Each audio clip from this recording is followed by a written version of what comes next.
Good morning, everyone. My name is Battens, and today I want to talk to you about burn pit countries and how they affect us long term. Imagine serving in a place where every day you walk past huge open pits full of burning trash, everything from food waste, plastic to chemicals, electronics, and even medical waste. You don't think too much of it at the time. It's just part of the job. But years later, something feels off.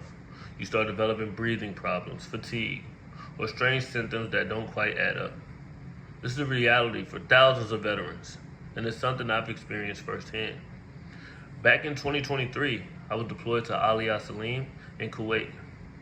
Like many others, I didn't think twice about the giant burn pit on the base. It was just there, smoking day and night, all throughout the base. All around, all you see is these burn pits, you see these black gases just going. You could smell it before you even saw it.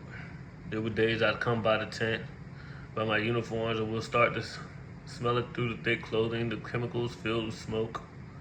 At the time, no one really explained the risk. It wasn't until now that I started to notice some health changes and realized just how serious the exposure might have been.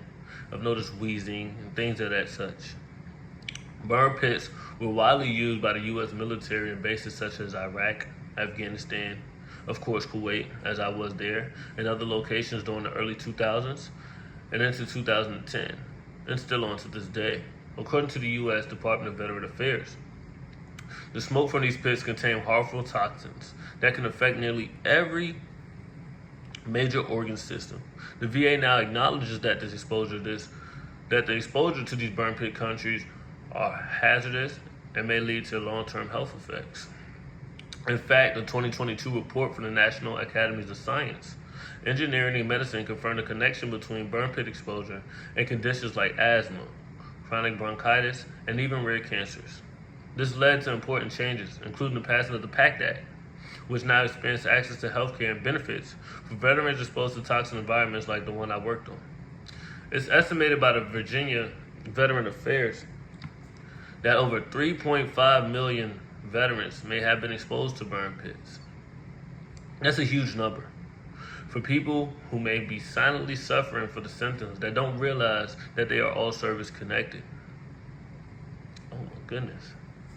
Veterans, including myself, are now encouraged to enroll in VA's and the Virginia Veterans Affairs Airborne Hazardous and Open Burn Pit Registry, which track cases to help link exposure with long-term care and research.